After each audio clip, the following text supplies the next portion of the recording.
Again, I just want to thank everybody for coming out.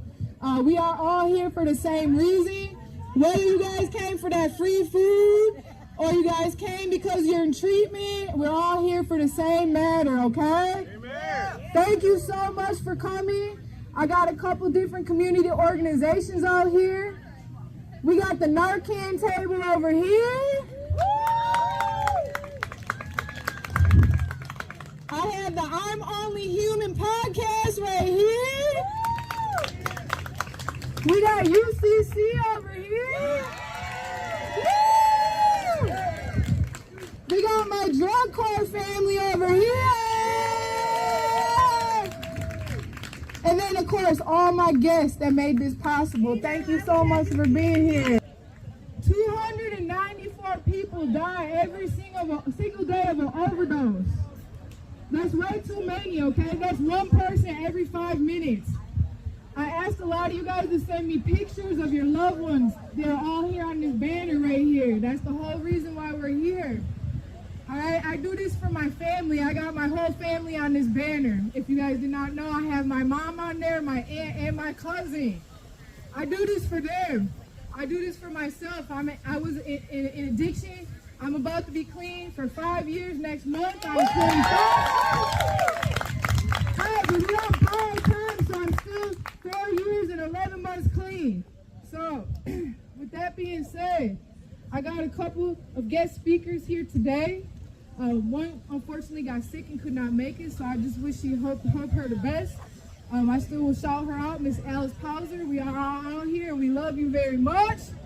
But I asked what does recovery look like to you guys? But recovery means to me starting out on that air mattress. Okay?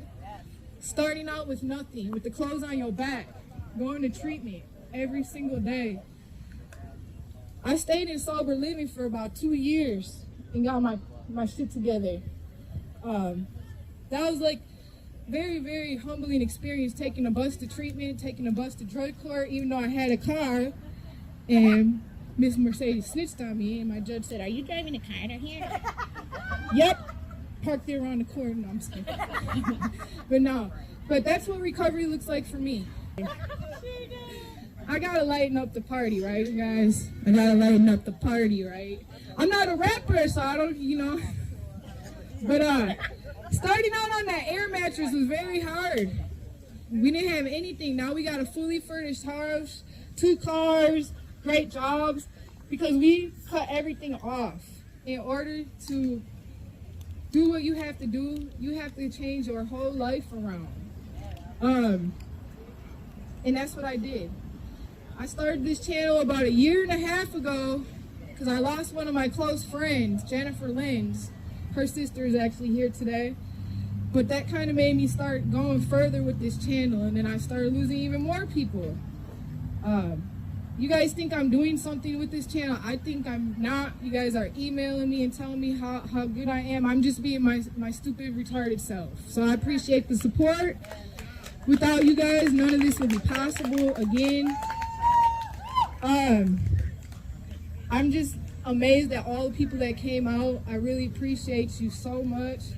The reason I chose this saying for the back of my shirt, 294 people die every single day of an overdose, is because when you're standing in that line and that person behind you is looking at your shirt, they're going to be like, wow, that's kind of an eye-opener.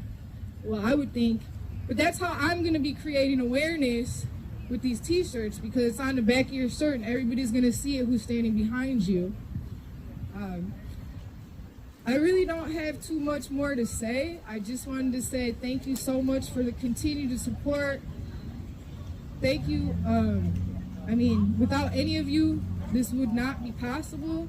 If you guys are not subscribed to my YouTube channel and you want a free lanyard, the only way you're going to get it for free is if you go subscribe to that YouTube channel. You can go over there and see the Miss Ladies, and they will hook you up. I also have t-shirts over there as well. But I'm going to ask Miss Judge Davis to come up and just say a few words. She used to be my drug court judge. She is not the drug court judge right now, but she's going to say a few words. So we thank her for coming here. Miss Judge Davis. Thank you. Thank you, Jessica. It's an honor and a privilege to be able to speak to all of you today. I want to give a round of applause to this woman right here, Jessica.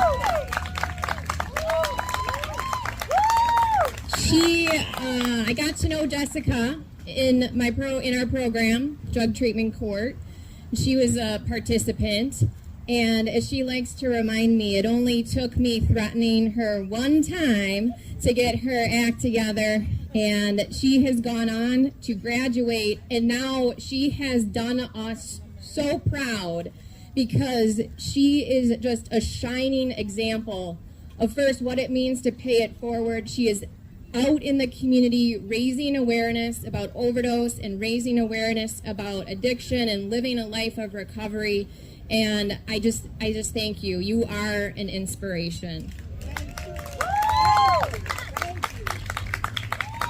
So in my time as a judge, one of the most fulfilling positions I've had is as the treatment court judge. And that's because it's a position that has allowed me to feel like I'm playing a more direct role with helping individuals. One of the things, though, that I could not prepare myself for, even though some of my judicial colleagues who had served in the role prior to me had warned me about, was the tragic loss of participants who had died due to overdose in the program.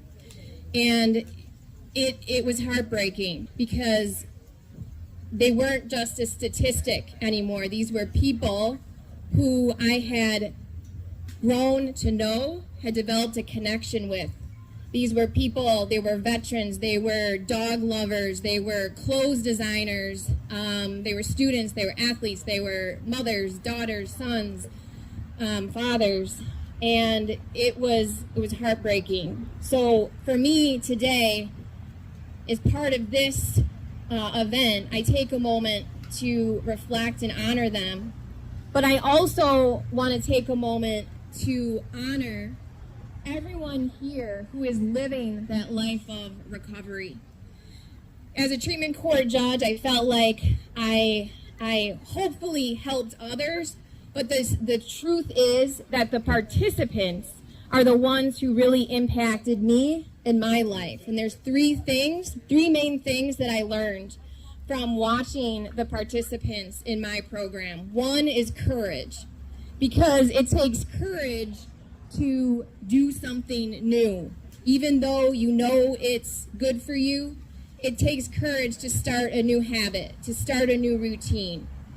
And that is what I got to witness, is every participant in my program taking that first step towards recovery, and that took courage. The second thing they taught me was patience and perseverance, because we know that even though you make that first step to change doesn't happen overnight. It takes time. And you have to have faith that you are planting those seeds and you're going to see the results at some point.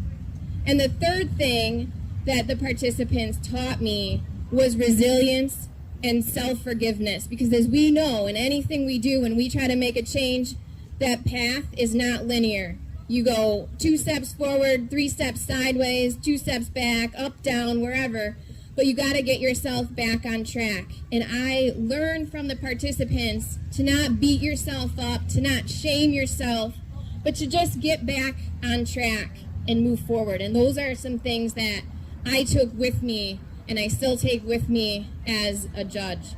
So I want to thank Jessica one more time. I also want to raise awareness of a nonprofit that we have started to support the treatment courts. You can check us out online, friendsoftreatmentcourts.com. Check us out. We're here. We want to help support recovery. So thank you. Thank you, Judge Davis.